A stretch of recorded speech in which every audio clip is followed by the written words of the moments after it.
আমার নবীজি 12ই রবিউল আউয়াল সুবহে সাদিকের সময় 570 খ্রিস্টাব্দে 12ই রবিউল আউয়ালে নবীজি মক্কা নগরীতে জন্মগ্রহণ করেছেন। আমার নবীজি জন্মগ্রহণ করার সাথে সাথে মক্কা নগরী ছিল আইয়ামে জাহিলিয়াতের যুগ, যে কোনো সময় তারা খারাপ কাজ করত, এমন খারাপ ছিল তখনকার যুগ। আমার নবী আসার সাথে সাথে আল্লাহ রাব্বুল আলামিন এমন পরিবর্তন করেছেন, আমার নবী যে রহমত কুরাইশ বংশের মানুষগুলো, মক্কা নগরের মানুষগুলো বুঝতে পারলো। সুবহানাল্লাহ।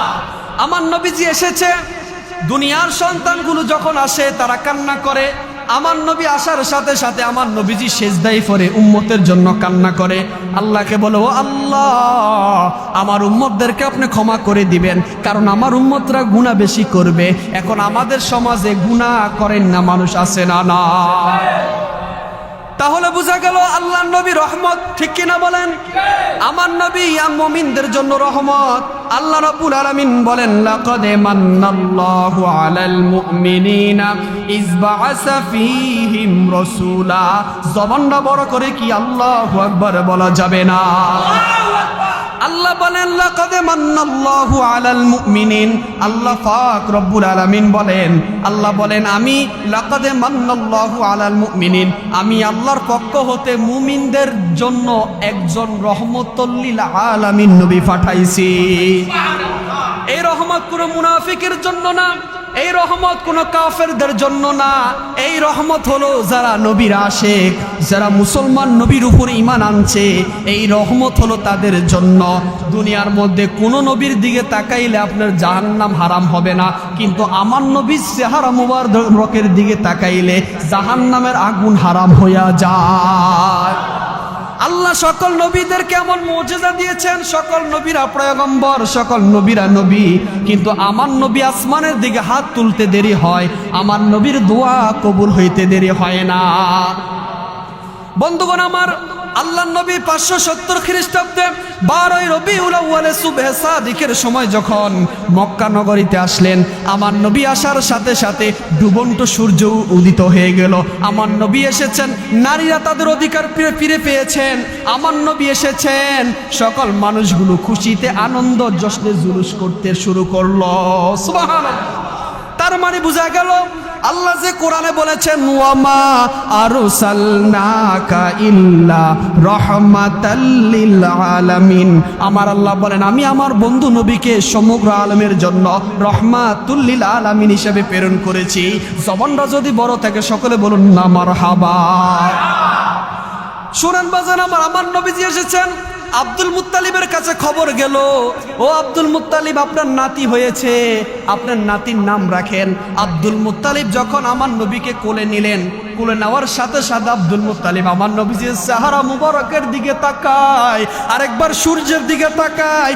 আব্দুল মুত্তালিব বলে, খোদার কসম, আমি একবার আসমানের দিকে তাকাই, একবার চন্দ্রের দিকে তাকাই, আমি আমার নাতির চেহারার দিকে তাকিয়ে দেখি আসমানের যত চন্দ্র তারকা আছে সকল কিছু থেকে আমার নাতির চেহারা সুন্দর। আব্দুল্লাহ বলেন, আব্দুল্লাহ চলে গেলেন। আম্মা জান আমেনা এতিম, আমার নবীও এতিম। এখন আব্দুল মুত্তালিব বলেন, আমার নাতিকে যখন আমি কোলে পেয়েছি, কোলে পাওয়ার সাথে সাথে আমার নাতির নাম রেখেছি মুহাম্মাদুর রাসূলুল্লাহ সাল্লাল্লাহু আলাইহি ওয়াসাল্লাম। মুহাম্মাদুর রাসূলুল্লাহ, মুহাম্মদ নামের অর্থ হলো প্রশংসিত। আর আম্মা জান আমেনা তার নাম রেখেছেন, আমার নবীর নাম রেখেছেন আহমদুল্লাহ। বলুন না সুবহানাল্লাহ। আব্দুল্লাহর বাবা আব্দুল মুত্তালিব যখন আমার নবীজির নাম রেখেছেন, আব্দুল মুত্তালিব আসমানের দিকে তাকিয়ে আল্লাহর কাছে শুকরিয়া আদায় করে আর বলে, আল্লাহ এমন একজন নাতি আমাকে দিয়েছো যে নাতির চেহারার দিকে তাকাইলে আমি আব্দুল মুত্তালিবের ক্ষুধার নিবারণ হয়ে যায়। এই কথা বলতে লাগলো। এখন আব্দুল মুত্তালিব খানে কাবার মুতাওয়াল্লি ছিল। এখন আম্মা জান আমেনা মক্কা নগরীতে তখনকার সময় যদি সন্তান হতো, নিজের মারা দুধ খাওয়াইতো না, অমুক জায়গায় থেকে মারা দুধ খাওয়াইতে নিত। তো হালিমাতুস সাদিয়া নামক এক মহিলা ছিল, তিনি এত দুর্বল বুড়ানিয়া মক্কা নগরীতে আসছেন। আম্মাজান হালিমাতুস সাদিয়া বলেন, মক্কা নগরীতে আমি এত দেরিতে আসলাম, যত ধনীওয়ালাদের সন্তান ছিল সবাই নিয়ে গিয়েছে, শুধু আমার নবী রহমাতুল লিল আলামিন আছে। তখন আমি আম্মাজান আমিনার কাছে গেলাম, আম্মা জান আমিনার কাছে যাইয়া বললাম, এই সন্তানের বাবা আছেনি? বলে বাবা নাই। বলে কে আছে? বলে কেউ নাই, কেউ নাই। বলে আমি যদি এই সন্তানকে নিয়ে যাই আমাকে মাসে কি টাকা দিবা? বলে টাকা তো নাই, তার বাবা নাই, কে টাকা দিবে?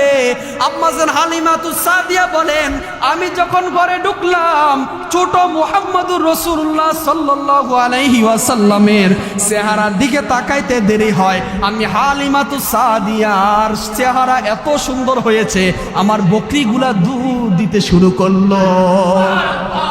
আম্মা জান হালিমাতুস সাদিয়া বলেন, আমার সন্তানগুলো দুধ খাইতে পারতো না, আমার বকরি এত দুর্বল ছিল। আসার সময় সবার শেষে আসছে, যখন নবী মুহাম্মদুর রাসূলুল্লাহ সাল্লাল্লাহু আলাইহি ওয়াসাল্লামকে আমার বকরির মধ্যে উঠাইছি, আমার বকরি সবার আগে ওই সাদ গোত্রে তাইফের ময়দানে চলে গেল। আল্লাহু আকবার। আম্মা জান হালিমাতুস সাদিয়া বলেন, আমি আমার নবীকে আমার গুড়ার মধ্যে উঠাইতে দেরি হয়, গুড়া এত তাড়াতাড়ি বাড়িতে গিয়েছে, সকল মহিলাদেরকে পিছনে ফেলে দিয়েছে, আমার গুড়াটা সর্বপ্রথম বাড়িতে পৌঁছে গিয়েছে একমাত্র আমার নবীর মুজিজা। বলুন সুবহানাল্লাহ। শুধু তাই না বন্ধুগণ, শুনেন, আম্মা জান হালিমাতুস সাদিয়া বলেন, আমি যখন মুহাম্মদুর রাসূলুল্লাহ সাল্লাল্লাহু আলাইহি সাল্লামকে আনার আগে আমার গর্ভের মধ্যে এমন সন্তান ছিল এবং আমার পালক সন্তান ছিল, তাদেরকে দুধ খাওয়াইতে পারতাম না, কিন্তু আমার নবী আসার সাথে সাথে আমার দুই স্থানের দুধগুলা বের হয়ে যেত। আমার সন্তান মুহাম্মদুর রাসূলুল্লাহ সাল্লাল্লাহু আলাইহি সাল্লাম ডাইন দুধ ব্যবহার করত, বাম দুধে মুখ লাগাইতো না। সুবহানাল্লাহ, আল্লাহু আকবার। আর আমাদের সন্তানগুলো ডাইন দুধ খাবে, বাম দুধ খাবে, কিন্তু আম্মা জান হালিমাতুস সাদিয়া বলেন, নবী মুহাম্মদুর রাসূলুল্লাহ আমানত বুঝতেন যে আমি যদি সব দুধ খেয়ে ফেলি আমার ভাইরা কি করবে। এই জন্য আম্মা জান হালিমাতুস সাদিয়া বলেন, নবী মুহাম্মদুর রাসূলুল্লাহ সাল্লাল্লাহু আলাইহি সাল্লাম আমি যখন তাকে পালক নিয়ে আসলাম দুধ খাওয়ানোর জন্য 2.5 বছর, আমার নবী আমার ঘরে যতদিন ছিল কখন আমার ঘরে অভাব আসে নাই। আম্মা জান হালিমা বলেন, খোদার বলেন, আমার নবী যতদিন আমার ঘরে ছিলেন কখনো আমার ঘরের মধ্যে কোনো আযাব ও গজব আসে নাই। বলুন না সুবহানাল্লাহ। আমার নবীজির বয়স যখন 6 বছর, একটা মাঠের মধ্যে সকল শিশু সন্তানরা খেলা করতেছে, সকলের বাবা আয়েশা মাগরিবের সময় তাদের সন্তানগুলোকে নিয়ে বাড়িতে যায়, কিন্তু আমার নবী এতিম। আমার নবী সকল বাবাদের দিকে তাকিয়ে থাকে আর বলে, আমার বাবা কই? সকল বাবারা তাদের সন্তানকে নিয়ে যায়, কিন্তু আম্মা জান আমেনা বলেন, আমার সন্তান মুহাম্মদুর রাসূলুল্লাহ সাল্লাল্লাহু আলাইহি সাল্লামকে তার বাবা আসে নাই। নবীজি মন খারাপ করে আসমানের দিকে তাকিয়ে বলেন, ও রব্বুল আলামিন, সকল সন্তানের বাবাগুলো তাদেরকে নিয়ে যায়, আমার বাবা আব্দুল্লাহকে আমাকে নিবে না। এই কথা বলে নবী মন খারাপ কইরা আসমানের দিকে তাকিয়ে রয়েছেন। আম্মা জান আমিনা বলেন, মক্কার ছোট ছোট সন্তানগুলো আমার নবী, আমার ছেলে মুহাম্মদুর রাসূলুল্লাহ সাল্লাল্লাহু আলাইহি সাল্লামকে কি তোমরা দেখেছ? বলে, আমরা তো মুহাম্মদকে চিনি নাই। বলে, আমরা দেখেছি একটা ছোট সন্তান, তার বয়স 6 বছর, ওই ছেলেটা আসমানের দিকে তাকিয়ে তার বাবার জন্য কান্না করে। আম্মা জান আমিনা বলেন, ও সন্তান আমার, ও নবী, তুমি কেন কান্না করো বাবা? বলে, ও মা, সকল শিশুদের বাবারা আয়েশা তাদেরকে নিয়ে যায়, কিন্তু আমার বাবাকে তো আজকে 6 বছর দেখি নাই, আমার বাবাকে তো দেখি নাই, আমার বাবা কোথায়? বলে, তোমার বাবা আছে। বলে, কোথায়? বলে, তোমার বাবা, তুমি গর্ভে থাকা অবস্থায় তোমার বাবা ইন্তেকাল করলেন, তোমার বাবা ইন্তেকাল করার পর আর আসবে না, আব্দুল্লাহ আর আসবে না। এই কথা বলার পর আমার নবী 2 চোখের পানি ফেলে কান্না করে আর বলে, ও আম্মা জান, আমি আমার বাবা জানের কবর জিয়ারত করতে যাব, আপনি আমাকে আমার বাবা জানের কবরে নিয়ে যান। সুবহানাল্লাহ। দাদা আব্দুল মুত্তালিবের কাছে খবর গেল, আপনার নাতি তার বাবার কবর জিয়ারত করতে যাবে। আমি সংক্ষিপ্ত বলছি বাবা, অনেক সময় হয়ে গিয়েছে। বলে, বাবা, তুমি যে তোমার বাবার কবর জিয়ারত করবা, তোমার দাদা থেকে অনুমতি নাও। যখন তার দাসী উম্মে আইমানকে দিয়ে দাদা আব্দুল মুত্তালিবের কাছে অনুমতি চাওয়ার জন্য গিয়েছেন, দাদা আব্দুল মুত্তালিব বললে, ঠিক আছে, 2টা ঘোড়া দিয়ে দিলেন, তোমরা আব্দুল্লাহর কবর জিয়ারত করতে যাও। আমার নবীজি এবং উম্মে আইমান দাসী একটা ঘোড়া নিয়েছেন, আর আম্মা জান আমেনা আর আমার নবীজি একটা ঘোড়ার মধ্যে। আমার নবীজি যখন বাবার কবরের সামনে গিয়েছিল, বাবা দিলটা নরম করে দেন, চোখের মধ্যে এক ফোঁটা পানি আনেন রে বাবা। নবীজি যখন তার বাবার কবরের সামনে গিয়েছে, চিৎকার মেরে বলে, আব্বাজান, ও আব্বাজান, আর কখনো কি আপনার সাথে দেখা হবে না রে বাবা? আর কখনো কি আপনার সাথে দেখা হবে না? আর কখনো কি আপনার সাথে দেখা হবে না? এই কথা বলার পর আম্মা জান আমেনা কান্না করে। আমার নবীজি, ছোট নবী, মাসুম নবীজি শিশু অবস্থায় এত কান্না করেছে, কিতাব প্রমাণ করে নবীজির কান্নায় আল্লাহর আরশে আজিম ধাক্কা লেগে গিয়েছে। আমার আল্লাহ ডাক দিয়ে বলো, ফেরেশতারা, ও জিব্রাইল, যাও যাও, আমার নবীকে পাঠাইয়ে দাও। আমার নবী যদি কান্না করে, আমি জিব্রাইল, আমি আল্লাহ সহ্য করতে পারি না। আমার নবীজি বাবা হারাইয়া এতিম, যখন বাবার কবর জিয়ারত কইরা যখন মক্কা নগরীতে রওনা দিলেন, অর্ধেক পথে আসার সময় আম্মাজান আমিনা অসুস্থ হয়ে পড়ে গেলেন। অসুস্থ হওয়ার পরে আম্মাজান আমিনা ইন্তেকাল করলেন। বলেন ইন্না লিল্লাহি ওয়া ইন্না ইলাইহি রাজিউন। আম্মাজান আমিনা চলে গেলেন। নবীজির আব্বা নাই, আম্মা নাই, কেউ নাই, এতিম। আর আছে দাদা আব্দুল মুত্তালিব, আর আছে চাচা। আমার নবীজির যখন 8 বছর, দাদাও ইন্তেকাল করলেন। নবীজি এতিম, এতিম, এতিম। কে নবীকে লালন পালন করবে? মায়ার নবী প্রতিদিন বিকাল বেলা আসমানের দিকে তাকিয়ে আল্লাহকে বলে, ও আল্লাহ, কত সন্তানের বাবা তাদেরকে নিয়ে খেলা করে, আমার বাবা তো কখনো আমাকে নিয়ে খেলা করে নাই। এই কথা বলার পর আমার আল্লাহ আসমানের থেকে বলে, ও আমার নবী, আপনি টেনশন কইরেন না, কষ্টের পরে আসে সুখ। আপনি নবীকে এমন একটা মুজিজা দিয়েছি, আপনি নবী শুধু নবী নয়, আপনি নবী হলেন তামাম জাহান কুল কায়নাতের নবী। দাদা আব্দুল মুত্তালিব ইন্তেকাল করলেন, আর আছে চাচা আবু তালেব। আমার নবীজির বয়স যখন আস্তে আস্তে বাড়তে লাগলো, মক্কা আবু জাহেল, উতবা, সাইবা সবাই বলল, মুহাম্মদুর রাসূলুল্লাহ সাল্লাল্লাহু আলাইহি সাল্লাম এমন একজন নবী। আমার নবীকে কোনো মানুষ খারাপ জানতো না তখন। নবীকে খারাপ জানতো যখন নবীজির নবুয়ত প্রাপ্তি 40 বছর পর আবু জাহেল আমার নবীর উপরে অনেক জুলুম নির্যাতন করেছেন। আমার নবীর বয়স যখন আস্তে আস্তে বাড়তে লাগলো, চাচা আবু তালেব বলে, মুহাম্মদকে কেউ যদি আঘাত করে, আমি আবু তালেব যতদিন বেঁচে থাকবো, যতদিন আমি আবু তালেব বেঁচে থাকবো, ততদিন আমার বাতিজাকে আঘাত লেগতে দিব না। আল্লাহু আকবার। চাচা আবু তালেব বলেন, আমি আবু তালিব যতদিন বেঁচে থাকবো, আমার বাতিজাকে যারা মারতে আসবে, যারা আমার বাতিজার সাথে শত্রুতামি করবে, আমি আবু তালেব তাদের সাথে একাই লড়াই করব, তারপর আমার বাতিজার কখনো কষ্ট হতে দিব না। আমার নবীজির বয়স যখন 14 বছর, চাচা আবু তালেব ব্যবসার জন্য সিরিয়ায় গেলেন। তখন ইহুদি একটা ফাদলি ছিল, আমার নবীকে দেখা বলে, উনি তো হলো আখিরি জামানার পয়গম্বর।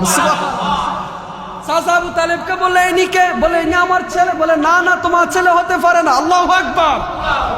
ইহুদি ফাদলি বলল, আমি কিতাব পড়লাম, তাওরাত পড়লাম, জাবুর পড়লাম, ইনজিল পড়লাম, সকল কিতাবের মধ্যে পড়লাম আখিরি জামানার একজন নবী আসবে, তার নাম হলো মুহাম্মদ ইবনে আব্দুল্লাহ, তার মার নাম হবে আমেনা, তার দাদার নাম হলো আব্দুল মুত্তালিব। ও আবু তালেব, তুমি সুন্দর করে বলো, সত্য করে বলো, ওই শিশু বাচ্চাটা কে? বলে, ও ইহুদি ফাদলি, তুমি যা বলেছো তা সত্যি, উনি হলেন আখিরি জামানার পয়গম্বর। সুবহানাল্লাহ। দেখছেন, ইহুদি ফাদলি বলল যে ইনি হলেন শেষ নবী। তো আবু তালেব বলে, ইনি আমার সন্তান। তো ইহুদি ফাদলি বলে, এটা তোমার সন্তান হতে পারে না, কারণ নবীর চেহারা দেখলে বোঝা যায় উনি নবী। বলো না সুবহানাল্লাহ, আল্লাহু আকবার। তো আবু তালেব ফত মিথ্যা কথা বললেন যে উনি আমার সন্তান। এখন যদি আপনার বাতিজাকে নিয়ে আপনি দোকানে যান, কেউ যদি জিজ্ঞাসা করে যে এটাকে, বলবেন আমার ছেলে, দুষ্টামি করে বলবেন। তো আবু তালেব দুষ্টামি করে বললো, এটা আমার সন্তান। তো ইহুদি ফাদলি বলল, এটা তোমার সন্তান কোশ্চিন কালো হতে পারে না, এনার আব্বার নাম হলো মুহাম্মদ ইবনে আব্দুল্লাহ। বলুন না সুবহানাল্লাহ। ইহুদি ফাদলি বলল, আমি কিতাবে পেয়েছি আখিরি জামানার যেই নবী আসবে, উনি হবে এমন এক নবী, ওনার পিছনে আবু জাহেল সত্যদামি করবে, উতবা সাইবা সত্যদামি করবে। তুমি এদেরকে নিয়ে মক্কায় চলে যাও, একে ঘর থেকে বের করো না। আল্লাহ নবী রাহমাতুল লিল আলামিন কি নিয়ে আবু তালেব তখন সিরিয়া থেকে চলে আসলে মক্কা নগরে। আমার নবীর বয়স যখন 25 বছর, আমার নবীর সাথে বিবাহ হয় আম্মাজান খাদিজার সাথে। সুবহানাল্লাহ। আম্মাজান খাদিজার নাম শুনছেন? আমাদের স্ত্রী তো স্ত্রী, আম্মাজান খাদিজা তো স্ত্রী। যদি আপনি ঘরের মধ্যে রাতের 12টা 1টা বাজে যান, আপনার স্ত্রী দরজা খুলতে চাইবে না, বলে এতক্ষণ যেখানে ছিলেন ওইখানে চলে যান। কিন্তু আমার নবীজি গারে সুরায়, আমার নবীজি যেখানে, আম্মাজান খাদিজাও সেইখানে। আমার নবীজি কত উপরে পাহাড়। আমার নবীজির আম্মাজান খাদিজা, আম্মাজান আয়েশা সিদ্দিকা রাদিয়াল্লাহু তাআলা আনহু বলেন, আম্মাজান আয়েশা বলেন, খাদিজা নবীজির জন্য এত কষ্ট করেছেন। খাদিজা ইন্তেকাল করার পর নবীজি বলেন, যখন খাদিজাকে দাফন করা হয় সকল সাহাবীরা তাদের বাসায় চলে আসলো। আর নবীজি বলেন, যতক্ষণ পর্যন্ত খাদিজার কবরে 3টা প্রশ্নের উত্তর দেওয়া না হবে আমি নবীজি ততক্ষণ পর্যন্ত যাব না। বলুন না সুবহানাল্লাহ। কেমন ভালোবাসতেন। আর আজকে আমাদের ঘরের বিবিরা তো বিবি, ঠিক কিনা বলেন? রাত 12টা 2টা 1টা বাজে যাইলে বলে দরজা খুলবো না, আছে না নাই? সবাই না, কিছু কিছু আছে। আম্মাজান খাদিজা বলেন, আমার নবী যখন গারে সুরায় আমিও খাদিজা আমার নবীর সাথে সাথে যাই। আমার নবীজি যখন 40 বছর হয়ে যায়, আমি খাদিজা কিতাব প্রমাণ করে খাদিজা বলেন, আমার নবীজি এমন অসহায় হয়ে পড়লেন, আবু জাহেল আমার নবীকে পাথর মারে, উতবা সাইবা নবীকে পাথর মারে। আমার নবীজি, আমি খাদিজার সামনে এসে কান্না করে, আমি খাদিজা নবীকে সান্ত্বনা দিয়া, রাসূলুল্লাহ মক্কা নগরে যদি কোনো সাহাবী না থাকে, আমি খাদিজা কাফেরদের সামনে দাঁড়াবো, তারপর আপনি নবীকে একটাও পাথরের আঘাত লাগতে দিব না। সুবহানাল্লাহ। নবীকে এমন ভালোবেসেছেন। আম্মাজান খাদিজা বলেন, নবীকে এমন ভালোবেসেছেন খাদিজা, নবীজির গায়ের মধ্যে কখনো পাথরের আঘাত লাগতে দিব না, প্রয়োজন আমি খাদিজার গায়ের মধ্যে পাথরের আঘাত লাগবে। দেখেন, আমার নবীজি যখন খাদিজা ইন্তেকাল করবেন, ইন্তেকালের আগে আম্মাজান খাদিজা নবীজিকে 3টা ওসিয়ত করলেন। কয়টা? 3টা।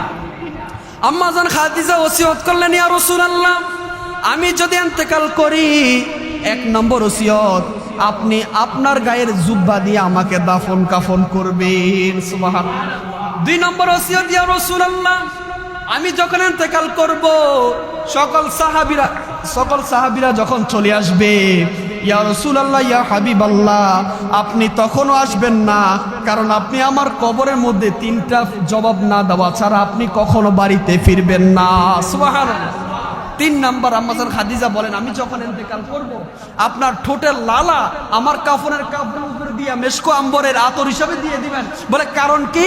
বলে আপনার লালা যদি আমার কাফনে পড়ে, কখনো আমার কাফনে কাফন জ্বলবে না। সুবহানাল্লাহ। যে নবীজির থুতু মুবারক মেশকো আম্বরে গেরান বের হয়, আম্মাজান খাদিজা বলেন, আমার নবীজির লালা মুবারক আমার কাফনের দিলে আমি খাদিজা কখনো জাহান্নামে জ্বলবো না। বলেন, নবীজির স্ত্রী হইয়া যদি এই কথা বলে, আর আমরা সলিমউদ্দিন কলিমউদ্দিন আমরা কিসের আশা কইরা রয়েছি? নামাজের খবর নাই, রোজার খবর নাই, মাহফিলের দেখেন কত সুন্দর ওয়াজ মাহফিল সরে, মানুষ নাই। কারণ হলো আমাদের ভিতরে এখনো আল্লাহর ভয় আসে নাই। তাহলে বোঝা গেল, আম্মাজান খাদিজা বলেন, আমি নবীজিকে এমন ভালোবাসি, নবীজিকে এতটা ভালোবাসি, আমার নবীজি মক্কা নগরীতে এত এতিম ছিলেন, আমার নবীর মতো এতিম কেউ ছিলেন না। আম্মাজান খাদিজা যখন ইন্তেকাল করলেন, চাচা আবু তালেব ইন্তেকাল করলেন, নবীজির আপন কেউ নাই। আমার নবীজি মক্কা নগরীতে 13 বছর ছিলেন, মদিনাতে কয় বছর ছিলেন? 10 বছর। কয় বছর? নবীজি যখন মক্কা নগরীতে 13 বছর ছিলেন, তখন আবু জাহেল উতবা সাইবা নবীজিকে এত আঘাত করেছেন, আল্লাহর নবী কিছুই বলেন না। আল্লাহর নবী শুধু আসমানের দিকে তাকিয়ে বলে, আল্লাহ আমি একজন নবী, তারা চিনতে পারে নাই, তারা যদি বুঝতো তারা আমাকে আঘাত করতো না। আল্লাহু আকবার। দেখেন, আমার নবীজি যখন তাইফের ময়দানে দাওয়াত নিয়ে গেলেন, তাইফের ময়দানে দাওয়াত নেওয়া যাওয়ার পর উতবা সাইবা, আবু লাহাব, তারা বড় বড় কাফেররা ছিল, তারা ছোট ছোট মাসুম বাচ্চাদেরকে বলল, তোমরা মুহাম্মদ রাসূলুল্লাহ সাল্লাল্লাহু আলাইহি ওয়াসাল্লামকে পাথর মারো, কারণ উনি হলো পাগল। বলুন না নাউজুবিল্লাহ। আমার নবীকে এমন পাথর মারছেন, নবীজির দান মুবারক শহীদ হইয়া রক্ত থেকে, আপনার শরীর থেকে রক্তগুলা যখন মাটিতে পড়ে, আল্লাহ বলে জিব্রাইল তুমি তাড়াতাড়ি চলে যাও, বন্ধুর রক্ত যদি মাটিতে পড়ে আমি দুনিয়ার বুকে আর ফসল দিব না। আল্লাহু আকবার। দেখেন আল্লাহ জিব্রাইলকে বলল, ও জিব্রাইল তুমি তাড়াতাড়ি চলে যাও, কারণ আমার বন্ধু নবী মুহাম্মদুর রাসূলুল্লাহ সাল্লাল্লাহু আলাইহি সাল্লামের রক্ত মুবারক যদি জমিতে লাগে, আসমানে যদি লেগে এবং যদি জমিতে লেগে যায়, জমিনে লেগে যায়, তাহলে আমি আল্লাহ কখনো বান্দাদেরকে আর ফসল দিব না। তাহলে কিতাব প্রমাণ করে যেই নবীজির রক্ত মুবারক জমিনে ফললে ফসল হয় না, ওই নবীকে আমাদের মতো বলেন যারা বলে তারা কি মুসলমান হতে পারে, ইমানদার হতে পারে? বলেন আল্লাহুম্মা সাল্লি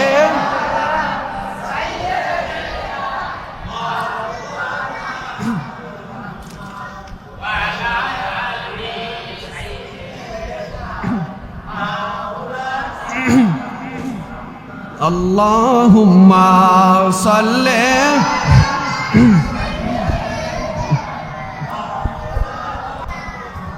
ওয়া আলা আলি সাইয়্যিদিনা বলেন নারে তাকবীর, আল্লাহু আকবার, নারে রিসালাত, ইয়া রাসূলুল্লাহ। দয়াল নবীর আগমনে, মায়ার নবীর আগমনে আনন্দিত ত্রিভুবন, উল্লাসে মাতিয়ায় ওঠে প্রিয় নবীর দুচরণ, উল্লাসে মাতিয়ায় ওঠে প্রিয় নবীর দুচরণ। দয়াল নবীর আগমনে, মায়ার নবীর আগমনে আনন্দিত ত্রিভুবন, উল্লাসে মাতিয়ায় ওঠে প্রিয় নবীর দুচরণে। নারে তাকবীর, জোরে নারে তাকবীর, নারে রিসালাত, অবিরত খুশির নারা দিচ্ছে সৃজন কোল, ববের মাঝে ফেয়ে তারা মুহাম্মদের রাসূল। বল সুবহানাল্লাহ। অবিরত খুশির নারা দিচ্ছে সৃজন কোল, ববের মাঝে ফেয়ে তারা মুহাম্মদের রাসূল। মারহাবা মারহাবা দনি, মারহাবা মারহাবা দনি জিগির হলো সারাক্ষণ, উল্লাসে মাতিয়ায় ওঠে পেয়ে নবীর দুচরণ, উল্লাসে মাতিয়ায় ওঠে পেয়ে নবীর দুচরণ। মা আমেনা বলে সেদিন তিনটি পতাকা, পূর্ব পশ্চিম কাবার চাঁদে দিয়েছিল দেখা। সুবহানাল্লাহ বলেন। মা আমেনা বলে সেদিন তিনটি পতাকা, পূর্ব পশ্চিম কাবার চাঁদে দিয়েছিল দেখা। আসলেন নবী পোশাকে পরা, আসলেন নবী পোশাকে পরা, সুরমা লাগা দুই নয়ন, উল্লাসে মাতিয়ায় ওঠে প্রিয় নবীর দুচরণ, উল্লাসে মাতিয়ায় ওঠে প্রিয় নবীর। জান্নাত হতে হাওয়া আসিয়া মরিয়ম হাজেরা, মিলাদুন নবী করতে পালন আসিল তারা। সবাই মিলে গাই গুণগান, গাই গুণগান, গাই গুণগান, সবাই মিলে গাই গুণগান করি নবীর দুচরণ, উল্লাসে মাতিয়ায় ওঠে পেয়ে নবীর দুচরণ। সকলে বলি মারহাবা। বলেন না তো রাসূল বলে কি খারাপ লাগে? ভালো লাগেনি? বলেন বলেন এসো সবাই পালন করি মিলাদুন নবী, বলো এসো সবাই পালন করি। বাবা খোদার কসম একটা জবান বন্ধ রাখবে না, যারা পারেন না গুনগুনা আমার মদিনার নবী তাকিয়েছে, বলুন মারহাবা। যারা পারেন না একটু গুনগুনা, যদি আল্লাহ আপনারা আমাদের সবাইকে যদি কবুল করে ফেলে, আমাদের বিশ্বাস নবী আমাদেরকে দিদার দেবে ইনশাআল্লাহ। এসো সবাই পালন করি মিলাদুন নবী, বলো এসো সবাই পালন করি। নবীজি শ্রেষ্ঠ নিয়ামত কোরআনে পাবি, নবীজি শ্রেষ্ঠ নিয়ামত কোরআনে পাবি, এসো সবাই পালন করি মিলাদুন নবী, বলো এসো সবাই পালন করি। নবীজি শ্রেষ্ঠ নিয়ামত কোরআনে পাবি, নবীজি শ্রেষ্ঠ নিয়ামত কোরআনে পাবি, এসো সবাই পালন করি। আবু লাহাবে কাফের হইয়া মিলাদুন নবীর খুশি হইয়া, আবু লাহাবে কাফের হইয়া মিলাদুন নবীর খুশি হইয়া, কবরতে পাইল শান্তি হাদিস বুখারী, কবরতে পাইল শান্তি হাদিস বুখারী। এসো সবাই পালন করি মিলাদুন নবী, বলো এসো সবাই পালন করি। নবীজি শ্রেষ্ঠ নিয়ামত কোরআনে পাবি, নবীজি শ্রেষ্ঠ নিয়ামত কোরআনে পাবি। এসো সবাই পালন করি, সবাই এসো সবাই পালন করি। নবীজি শ্রেষ্ঠ নিয়ামত কোরআনে পাবি, নবীজি শ্রেষ্ঠ নিয়ামত কোরআনে পাবি। এসো সবাই পালন করি। আপনাদের কি কষ্ট হয়? আর অল্প অতটুকু সময় দিন, ইনশাআল্লাহ আধা ঘন্টার মধ্যে আমরা শেষ করে দিব। তো দেখেন আমি কোন কথায় আসলাম। আম্মাজান খাদিজা যখন চলে গেলেন, আমার নবীজি এত কষ্ট পেলেন। আমার নবীজির কেউ নাই, চাচা আবু তালেবও চলে গেলেন। আল্লাহ নবীকে এত নির্যাতন করেছেন।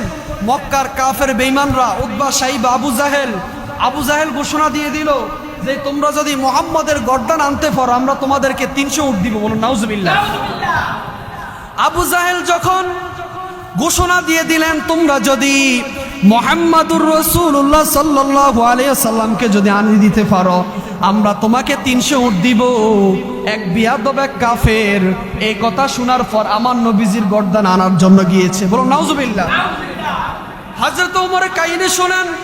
হযরত ওমর ফারুক রাদিয়াল্লাহু তাআলা আনহু এমন সাহাবী ছিলেন যিনাকে দেখলে শয়তান পর্যন্ত ভয় পায়। হযরত ওমর বলেন আমি আমার নবীজির গর্দান আনার জন্য মদিনায় যাই, মক্কায় যাই। তার বন্ধুর সাথে দেখা হলো। তার বন্ধু বলে ওমর তুমি মুহাম্মাদের গর্দান আনার দরকার নাই, তোমার ঘরে যাও, তোমার বোন বগ্নিপতিরা কালিমা পড়ে মুসলমান হয়ে গিয়েছে। হযরত ওমর ঘরে গেলেন, যাইয়া দেখে তার বোন কোরআন শরীফ পড়ে। বলে ও বোন তুমি কোরআন শরীফ পড়ো কেন? মুহাম্মাদের কালিমার মধ্যে কি মধু আছে?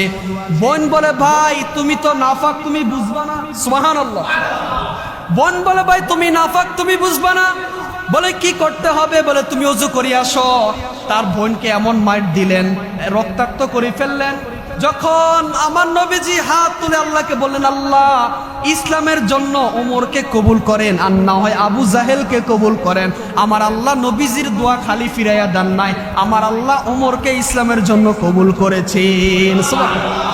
হযরত ওমর কোরআন শরীফ খুললেন আর বললেন আল হক তুমাল হক। কোরআন শরীফ পড়তে লাগে। হযরত ওমর বলে আমার কাছে এত ভালো লাগে।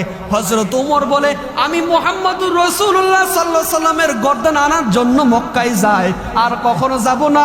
হযরত ওমর নবীর সামনে এসে বলে ইয়া রাসূলুল্লাহ, ইয়া হাবিবাল্লাহ, নবীজি বেয়াদবি মাফ করবেন, আপনার হাতে হাত রাখা আমি ওমরকে মুসলমান বানাইয়া দেন। আল্লাহু আকবার বলেন না। ওয়াজ কি খারাপ লাগে বাবা? ছেড়ে দিব, ছেড়ে দিব, চলবি না। আর কতক্ষণ চলুক নাকি? হযরত ওমর বলেন আপনি আমার হাতে হাত রাইখা আপনি আমাকে মুসলমান বানাইয়া দেন, কারণ এমন একজন নবী দুনিয়ার বুকে এসেছেন যে নবীর চেহারা মুবারকের দিকে তাকাইলে ক্ষুধা নিবারণ হয়ে যাইতো। শুধু তাই নয়, আমার বড়রা সুন্নি মুসলমান ভাইরা শুনেন, আল্লাহ নবী রহমাতুল লিল আলামিন, আল্লাহ রাব্বুল আলামিন মুমিনের জন্য রহমত হিসেবে পাঠাইছেন। দেখবেন কিছু আশেক রাসূল আছে নবীজির নাম শুনলে তারা পাগল হয়ে যায়। নবীজির 63 বছরের কষ্টের জীবনী শুনলে তারা কান্না ধরে রাখতে পারে নাই। আবার যখন ঈদে মিলাদুন নবী আসে তারা পাগল হয়ে যায়। আবার কিছু মুসলমান আছে, দাড়িও আছে, টুপিও আছে, তারা মিলাদুন নবীর মাস আসলে তাদের মুখ বেজার হয়ে যায়। এমন মুসলমান আমাদের বড়ুরা কলাখালে আছে না? নাই। কলি কি খারাপ হইব বাবা? হ্যাঁ, যারা আশিক রাসূল, যারা নবীর প্রেমিক, আমি মাঝে মধ্যে ওয়াজ মাহফিলে যাই বলি যে আমি কলাখাল জুমা পড়াই। যখন ওয়াজ করি আশিক রাসূলরা যারা সুবহানাল্লাহ বলে তাদের চেহারার দিকে তাকাইলে বোঝা যায় তারা নবীর প্রেমিক, তারা আশিক রাসূল। মারহাবা বলেন, মারহাবা। যারা নবীর প্রেমিক, যারা আশিক রাসূল, তাদের চেহারার দিকে তাকাইলে বোঝা যায় এই লোকটা নবীর প্রেমিক। কলাখাল মানুষের টাকা পয়সা নাই, অনেক গরিব আমি জানি, তারপর তারা মিলাদুন নবীর মাহফিলে দান করে। তারা কোনো অনুষ্ঠান বাদ রাখে না, এটাই আশেকা রাসূল পরিচয়, এরাই হলো মুমিন। কথা বলুন ঠিক কিনা? আল্লাহ বলেন লা ইউমিনু আহাদুকুম হাত্তা আকুনা হাব্বা ইলাইহি মিন ওয়ালিদিহি ওয়া ওয়ালাদিহি ওয়ান নাসি আজমাইন। ও বন্ধু আমার, তাদেরকে বলে দেন, তারা যদি আপনি নবীর সুন্নতকে ভালোবাসে, তারা আমি নবীকে ভালোবাসলো, তারা আমি নবীকে ভালোবাসলে তারা আমি নবীর সাথে একই জান্নাতে থাকবে। এখন নবীর সুন্নত হলো দাড়ি, নবীর সুন্নত হলো পাঞ্জাবি, নবীর সুন্নত হলো নামাজ রোজা। নাকি নামাজ পড়া কি ফরজ? নামাজ পড়া কি? এখন কিছু মানুষ আছে নবীকে গালি দেয়। নবীকে গালি দেয় কিভাবে? যে আমার নবীজি মিলাদুন নবী করে নাই। তো আল্লাহ কোরআনে কয় কুল বিফাদলিল্লাহি ওয়া বিরহমাতিহি ফাবিযালিকা ফালইফরাহু। বন্ধু আমার, আপনার উম্মতদেরকে জানিয়ে দেন, তারা যদি আমি আল্লাহর পক্ষ হতে রহমত পাই এবং ফজল পাই, তারা যেন মিলাদুন নবী করে। আমরা আশেকে রাসূলুল্লাহ এই জন্য মিলাদুন নবী পালন করি, কারণ আবু লাহাব নবীজির জন্মদিন পালন কইরা খুশি হইয়া জান্নাত পেয়ে গিয়েছে যে একদিন। তাহলে আমাদের বিশ্বাস হলো আবু লাহাব যদি সপ্তাহে একদিন কবরে আযাব মাফ হয়ে যায়, আমাদের কলাখালের মানুষদের আশা ভরসা আছে আমরা নবীর মিলাদুন নবী পালন করার কারণে আমাদের কবরে শান্তি আসবে নাকি? আসবে নি? তাহলে বোঝা গেল যারা নবীর আশেক, যারা নবীকে ভালোবাসে, যারা নবীর প্রেমে রঙিন হয়ে যায়, তারা কখনো লাল চক্ষুকে ভয় পায় না। যারা নবীর আশেক, টাকা পয়সা নাও থাকতে পারে, কিন্তু তারা কখনো নবীজিকে ছাড়তে পারে। কারণ দেখবেন মুহররম মাস আসলে, মিলাদুন নবীর মাস আসলে দেখবেন অনেক ভাইরা বলবে যে সুন্নিরা নবী নবী করে কিনা। আছে না নাই? আপনি যখন মারা যাবেন কবরে নামাইলে কি পড়তে হয় কেউ জানেন? যখন মাটি দেয় তখন কি পড়তে হয়? মিনহা খলাকনাকুম। দেখেন আমার আল্লাহ বলেন, কোন মুসলমান যদি জানাজার পরে 40 কদম হাইটা যদি কোনো মুসলমানকে যদি কবরে রাখা হয়, যদি 40 কদম হাঁটতে পারে, 40টা কদম দিতে দেরি হয়, আমার আল্লাহ তার 40টা গুনাহ মাফ করে দেয়। আল্লাহু আকবার। দেখেন আমরা যে মুসলমান হয়েছি বাবা, এত খুশি আমরা, এত আনন্দ, আল্লাহর কাছে কি বলে শুকরিয়া আদায় করব। কোন হিন্দু মারা গেলে জানাজা দেয় না? জানাজা দেয়? হিন্দু মারা গেলে জানাজা দেয় না, খ্রিস্টান মারা গেলে জানাজা দেয় না, কাফের মারা গেলে জানাজা দেয় না, মুসলমান মারা গেলে জানাজা দেয়। মুসলমান মারা গেলে মিলাদের আয়োজন করা হয়, মুসলমানের ঘরে মিলাদের আয়োজন করা হয়, হিন্দুর ঘরে মিলাদের আয়োজন করা হয় না। এটাই বোঝা যায় যারা মুসলমান তারাই হলো শ্রেষ্ঠ। বলুন না সুবহানাল্লাহ। আমার আল্লাহ বলেন ওয়ামা খালাকাতুল জিন্না ওয়াল ইনসা ইল্লা লিয়াবুদুন। আল্লাহু আকবার। আল্লাহ বলেন আমি মানুষ এবং জিন জাতিকে সৃষ্টি করেছি তারা যেন আমি আল্লাহর ইবাদত করে। বলুন আমরা সবাই ইবাদত করি কার? আমরা সবাই নামাজ পড়ি কার? আমরা সবাই রোজা পালন করি কার জন্য? আল্লাহ বলেন কুল ইন্না সলাতি ওয়া নুসুকি ওয়া মাহইয়ায়া ওয়া মামাতি লিল্লাহি রাব্বিল আলামিন। প্রত্যেকে জবান বড় করি বলুন না সুবহানাল্লাহ। আল্লাহ বলে বান্দা নামাজ রোজা হজ যাকাত সবকিছু কার জন্য? দুনিয়ার বুকে আপনার সন্তান হলে আপনি সফল, দুনিয়ার বুকে 10 তলা বিল্ডিং করলে আপনি সফল। আল্লাহ বলে বান্দারে কবরে যখন যাইবা, কবরের মধ্যে তোমার 10 লাখ টাকা ঘুষ খাওয়াইয়া তোমার কবরে প্রশ্নের উত্তর দিতে পারবা না। দুনিয়ার বুকে টাকা দিয়া চাকরি করা যায়, দুনিয়ার বুকে টাকা দিয়া সম্মান পাওয়া যায়, কিন্তু কবরে যখন যাইবা, যখন বলবে মার রব্বুকা ওয়া মা দীনুকা, তখন তুমি যদি কবরে প্রশ্নের উত্তর দিতে পারো, আমার নবী তোমার কবরে হাজির হইয়া যাবে। আর যদি তুমি কবরে প্রশ্নের উত্তর না দিতে পারো, তাহলে তোমার জিন্দেগি আর সফল হইল। দেখেন আমাদের কলাখালে বিল্ডিং আছে না নাই? 4 রুম 3 রুম 2 রুম এরকম আছে না নাই? তো আমরা বিল্ডিং বানাইছি কার জন্য? স্ত্রীর জন্য। বিল্ডিং বানাইছি কার জন্য? ছেলে মেয়ের জন্য। ঠিক কিনা বাবা? তো আল্লাহ বলে বান্দা দুনিয়া থাকার জন্য যেমন তুমি ধন সম্পদ রেডি করে রাখছো, তেমন কবরের জন্য তুমি নেক আমল করে রাখো। বলে কে কেমন নেক আমল? বান্দা তুমি রোজা রাখো, নামাজ পড়ো, বান্দা তুমি সুদ খাইও না, বান্দা তুমি ঘুষ খাইও না, বান্দা তুমি অন্যের হক খাইও না। এটা ভিতরে যদি তুমি থাকতে পারো তাহলে তুমি সফল। যেমন ভাবে আমরা চট্টগ্রাম ঢাকা যখন সফর করতে যাই, এক সপ্তাহের জন্য যাই, আমাদের পোশাক জামা কাপড় নিয়ে যাই না থাকার জন্য। তো বান্দা আল্লাহ বলে, বান্দা চট্টগ্রাম যাইলে এক সপ্তাহের জন্য যেমন জামা কাপড় নিয়ে যাও, খাবার নিয়ে যাও, বান্দা কবরে তো আসবা, কবরের জন্য সামান নিয়ে আসো। ওই সামান দুনিয়ার সামান নয়, ওই সামান হলো তোমার নামাজ। সুবহানাল্লাহ। এইভাবে কেউ ওয়াজ করে শোনাবে? বলেন, এইভাবে বুঝায় তারপর যদি নামাজ না পড়েন তাহলে করার কিছুই নাই। আমার বিশ্বাস কলাখালের মা বোনের অনেক ভালো, ঠিক কিনা বলেন? এখানে এমন কেউ আসেনি যে বউকে মারেন? আসেননি? আছেন, মাঝে দুই একজন আছে। তো কেউ বউকে মারবে না, কারণ স্ত্রী হলো আপনার জন্য নিয়ামত। স্বামীর জন্য বিবি নিয়ামত, বিবির জন্য স্বামী নিয়ামত। কখনো স্ত্রীর গায়ে হাত তুলবেন না, কারণ মহিলার অনেক নরম মানুষ। আল্লাহর নবী কখনো স্ত্রীদেরকে ধমক দেন নাই, বিবিদেরকে ধমক দেন না। আম্মাজান ফাতেমা বলেন, ইয়া রাসূলুল্লাহ, আমার স্বামী মাওলায় আলী, তার তো টাকা পয়সা নাই, ধন সম্পদ নাই। আমার নবী বলেন, আমি টাকা পয়সা ধন সম্পদওয়ালা লোকের সাথে তোমাকে বিবাহ দিই নাই, আমি দেখেছি তার ভিতরে আল্লাহর ভয় আছে কিনা। সুবহানাল্লাহ। মাওলা দুনিয়ার বুকে এমন একজন মানুষকে আল্লাহ খানে কাবার মধ্যে, কাবা ঘরের মধ্যে জন্ম দিয়েছেন, উনি হলেন শেরে খোদা মাওলায় আলী। বলুন না সুবহানাল্লাহ। আমার নবী বলেন, আমি হলেন এলেমের শহর, সেই শহরের দরজা হলো আমার মাওলায় আলী। বলুন না সুবহানাল্লাহ। মাওলায় আলীকে যখন কাফেররা দেখতো এমন ভয় পাইতো, মাওলায় আলীকে যখন কাফের দেখতো কাফেররা সামনে যাইতো না। আল্লাহুম্মা সাল্লি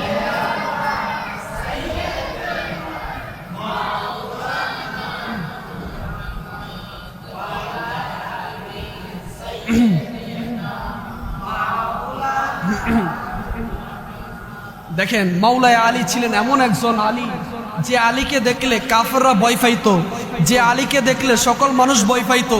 তাহলে বুঝা গেছে যদি ভিতরে ঈমান থাকে তাহলে শয়তানও দেখলে ঈমানদারকে ভয় পায়।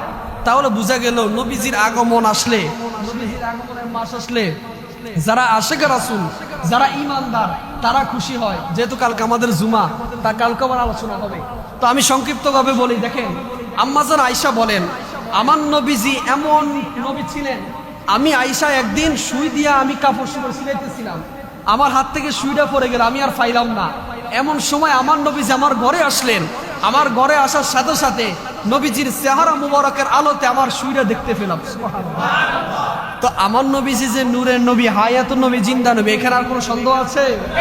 হযরত আবু হুরায়রা বলেন, আমার নবীজির চেহারার দিকে আমি একবার তাকাইলাম, চাঁদের দিকে একবার তাকাইলাম, আমি দেখতে পেলাম আসমানের চাঁদ কি সুন্দর, তার থেকে দ্বিগুণ, তার থেকে কোটি কোটি গুণ আমার নবী সুন্দর। সুবহানাল্লাহ। দেখেন, রাত্র 2টা-3টা বাজে যখন আপনি বাইরে বের হন, দেখবেন আকাশের যে চাঁদ, তারকার আলোতে আমরা কিছু হট দেখি।